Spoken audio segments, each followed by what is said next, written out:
Sa bawat 10 tao sa mundo, 3 lang ang hindi gumagamit ng ipinagbabawal dahil nga mali. Hahayaan mo pa bang pati sarili mong anak ay hihitit ng mahiwagang usok at matutulak? Kung ano man ang iyong rason, hindi yan ang sagot. Alang-alang sa pamilya mo bago pa masangkot at ikulong sa rehas ng bakal ng kalungkutan sa mundo. Tanging karamay ay pader, wala man lang sa tropa mo. Ni isa ang dadalaw para pumawi ng lungkot o pahit sa pamilya mo bago ka pa mabulok. Sa kulungan ay maagang piliin ng pagbabago. Halika samahan mo ko pigilin ang mga tao na gumamit ng bato, imulat sa katotohanan. Hindi pa huli lahat, halika sa paroroonan na tinatamang landas. Harapin natin si Ama, talikuran ng demonyo alang-alang sa Kanya. Hindi pa huli ang pagbabago, mga pangarap na napago ay magkakataon ka pa.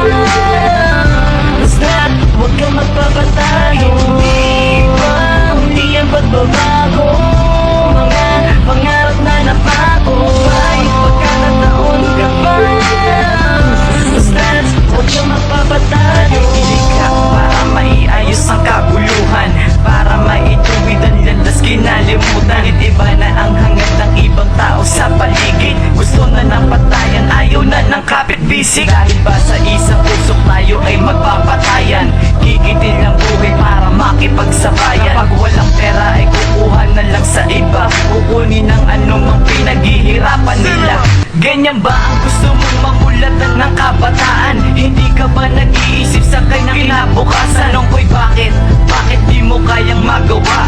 Tumulong ka sa tao, gumawa ka na ng tama. Tulad mo ay naging makasalanan din ako. Hindi pa huli ang lahat, kaya mo pa rin magbago. Kalimutan na ang lahat ng masasamang gawain para marinig niya ang iyong mga dalangin. Hindi pa huli ang pagbabago,